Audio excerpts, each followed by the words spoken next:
Hey friends, 'tis the season, right?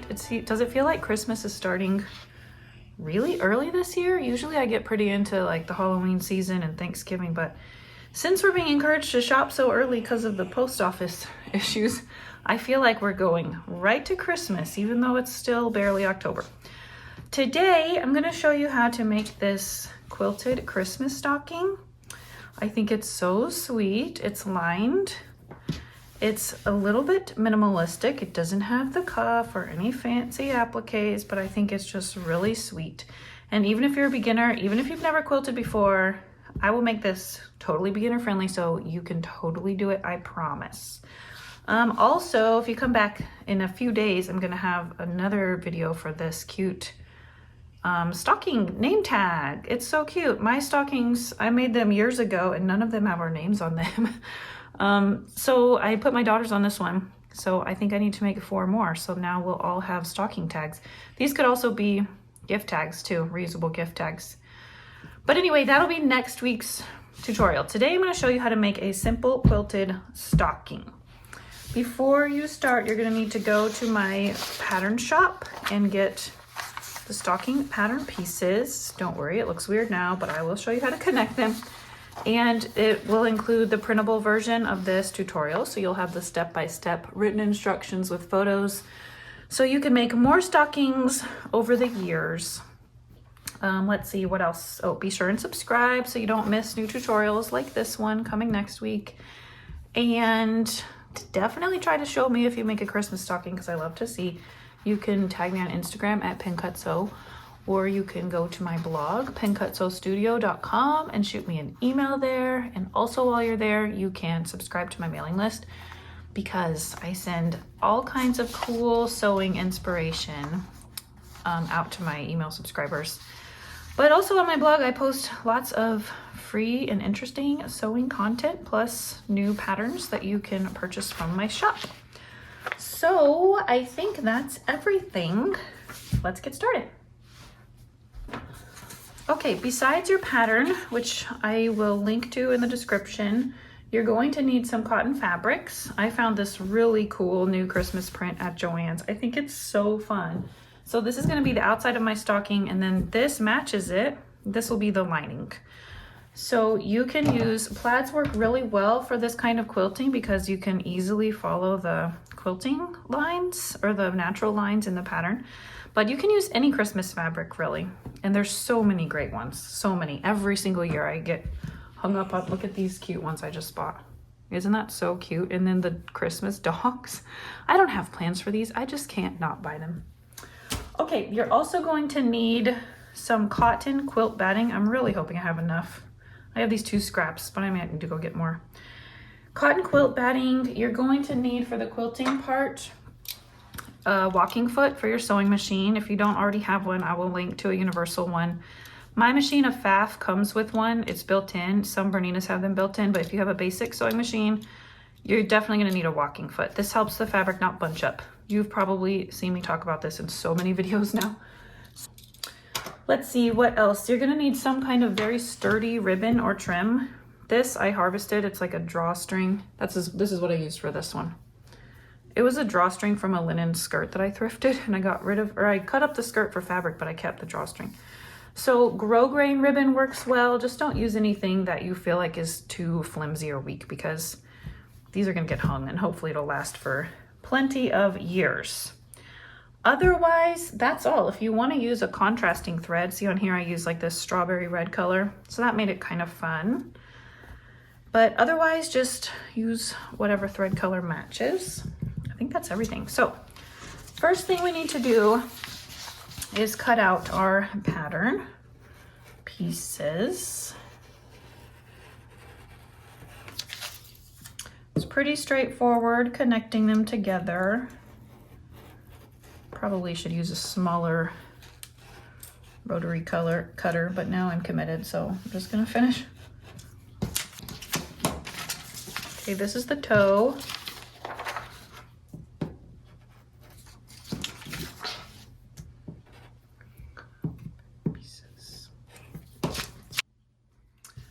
Okay, this pattern piece, you'll notice it just gets left as an 8.5 by 11 inch piece of paper. And this entire paper gets taped to the top. You connect the B parts. Where's my tape? Okay, this connects straight across like this. And then you connect the A's.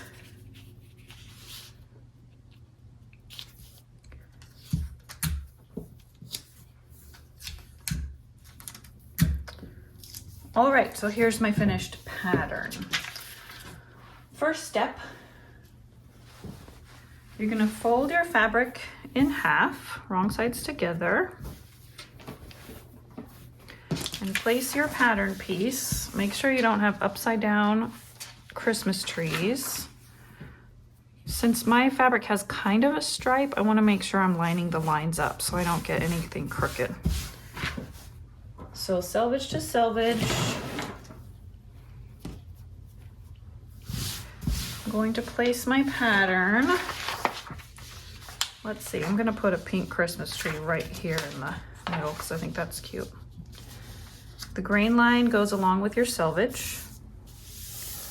I'm going to pin this on or place pattern weights.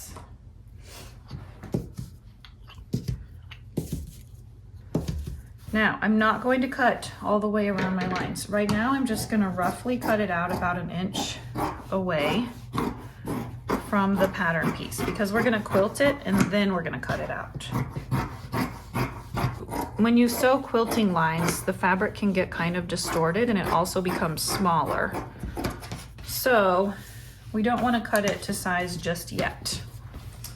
Okay, now, moment of truth. Let's see if I have enough batting. Let's remove those.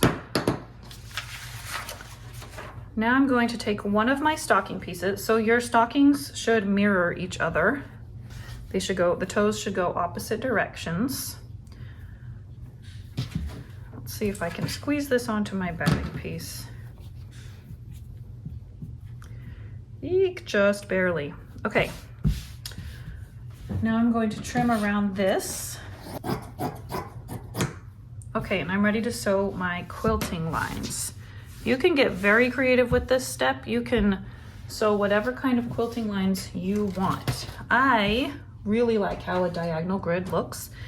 And since it was easy to make diagonal lines on this print because I just shot from corner to corner, I thought it was just the easiest way. Plus, I really like straight line quilting. But you could also try free motion quilting. You could get really fancy and sew around the Christmas trees, but in this one, just like that one, it already has these natural diagonal lines, so that's what I'm gonna do. If you don't have lines to follow, I would probably make your lines 1.5 inches apart. So once you smooth your stocking, this is just the one layer, remember? And you're gonna repeat this with the other stocking piece. Smooth it out over your batting, make sure you don't have any wrinkles. You do not need to use backing fabric unless if you're using a very cheap batting or if your machine has trouble with this, you might want to try it on a scrap. If it tries to eat your batting, then put a piece of muslin or something on the back of this. So then you'll be quilting 3 layers instead of 2, but my machine handles it just fine. I've never had any problems with other machines either, so I just put the quilt or the batting back there. So I'm placing quilting pins all over. These are just a nickel-plated large safety pin. If you don't have them, you can use straight pins. Just be careful you don't stab yourself as you go.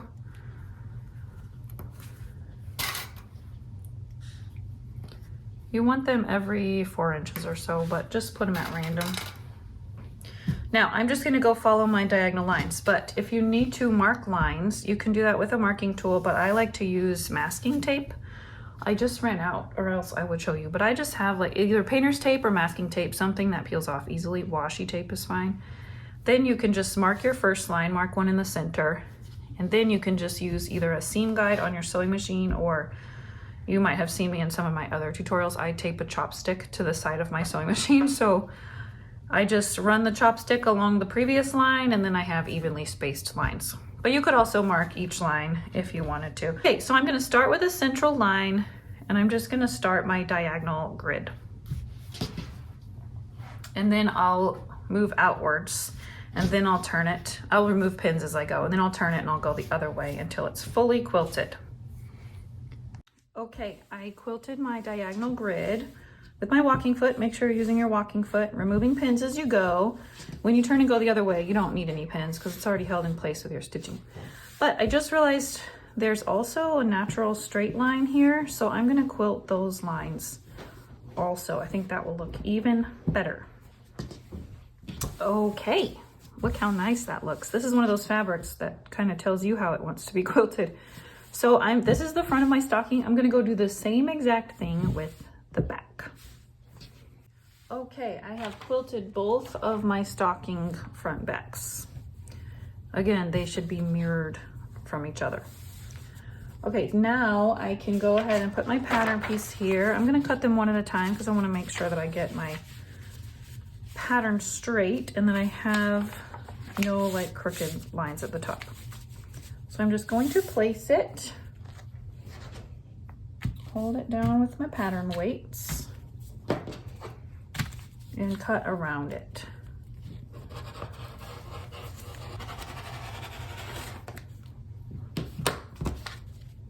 Other one, I'll need to flip my pattern piece over.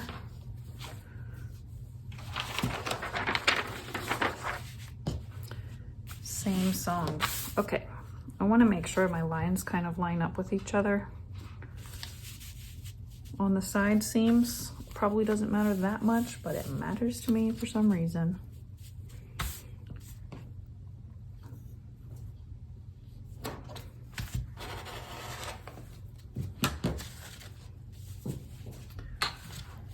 Okay, at this point, if you want to add any other embellishments to your stocking, now's the time to do that. So for example, if I were making this stocking as some kind of heirloom piece, I might hand stitch gold beads to all of these little dots. That would be so cute, add a lot of texture.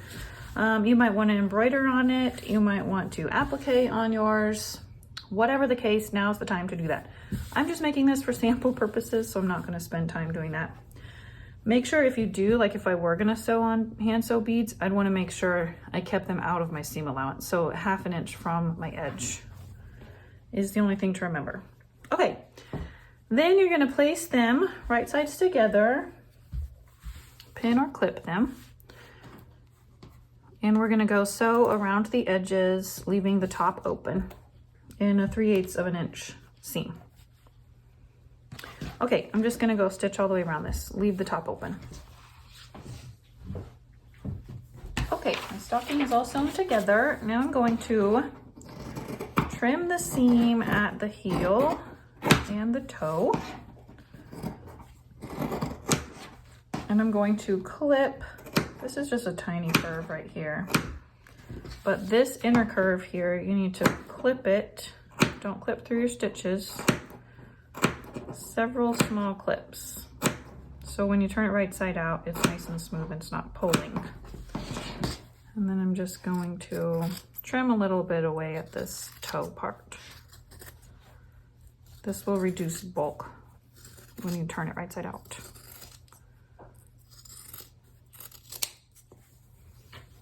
Okay, now I can turn it.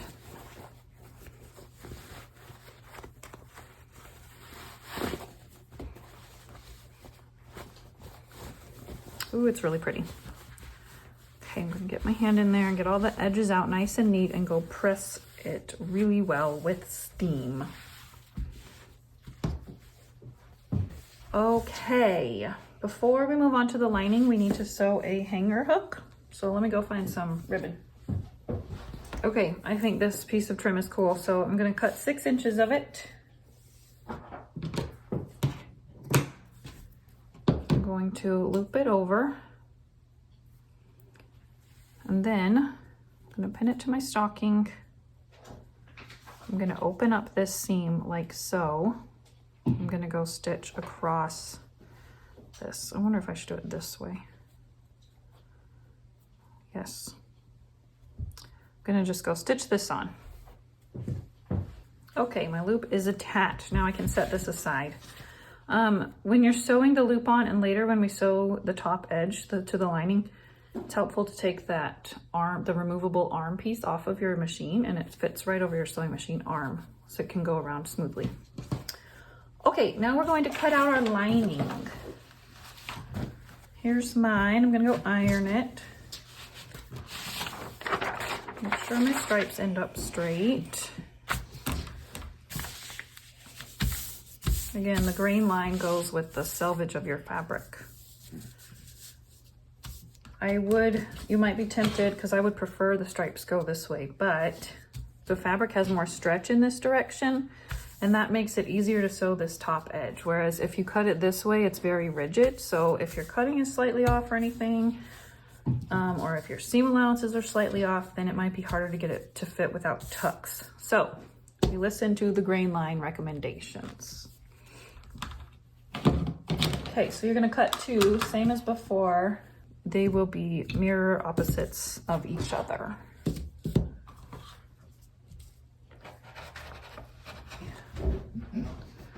Okay, I'm gonna sew my lining together, right sides together. I'm gonna leave an opening on this long side for turning. I like to put 2 pins where I'm gonna stop, so I remember now. Maybe 5 inches. Okay, and then I'm just gonna pin my edges together. Going to go sew this in a 3/8 inch seam, leaving the top open again and leaving this space open for turning. Okay, I'm done with that. I'm going to once again clip my curves. And this time I'm going to trim some of the seam allowance around the entire thing. Not too close, but I'm going to trim it down by about half. I am not going to trim it where the opening is though. I'll leave that as is. This, my daughter just burped and asked me not to put that in the video. We'll see if we can hear it. Okay, you're not going to turn this right side out though. This is the next to last step. You're going to take your stocking and put it inside of your lining. Make sure the toe and the toe are going the same direction. I taught kids sewing classes and we made stockings once, and it was so funny. The funny looking stockings they came up with when they put it in backwards. Okay, so now you're gonna line up the seams. You're gonna open the side seams and pin them or clip them. Open like so from the outside. When you sew those, whoops, this one is not open at all. Make sure the seams are open. Line up the other side.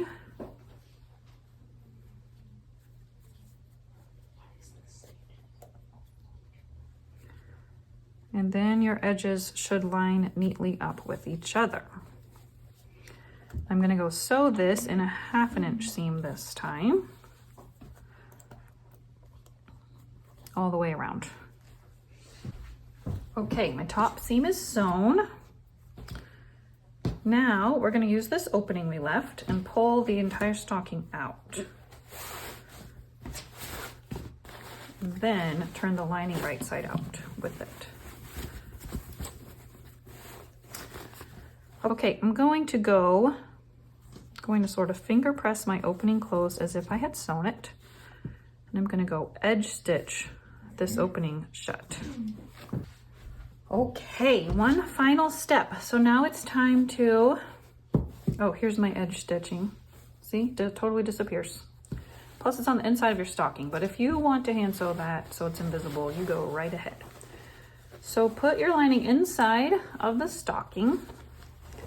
Smooth it all out down there. And then the last step is to top stitch. Oh, your tab should be out like this if you sandwiched it properly.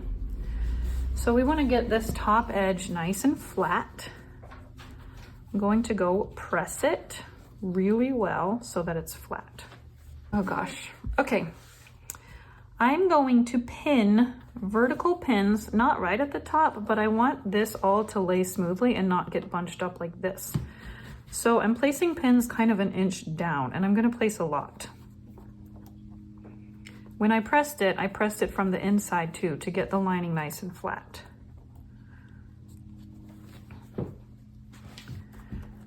So we're gonna go sew a row of top stitching. It can be helpful to use your walking foot for this step because it is bulky, and that will help with not getting bunches.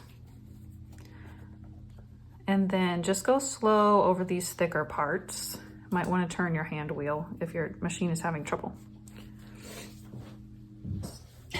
Okay, so I just top stitched that 3/8 of an inch down. Look how cute it looks. I have no tucks in my lining, and it's all done. I could go give it another press if I wanted to, especially these, so they lay flatter. There we go. And I love it. Now I have 2 stockings. And next, I'll show you how to make these gift tags / stocking name tags. I think they're so pretty, even though my embroidery is not perfect. So anyway, hop over there and get the pattern. I'll put the link to it in the description. Also, some other helpful links of tools I might have used in this video. But be sure and check out my other videos. I have lots of good sewn gift ideas for you for Christmas time. And what else? Oh, subscribe. I think that's all. I'll see you later. Toodles.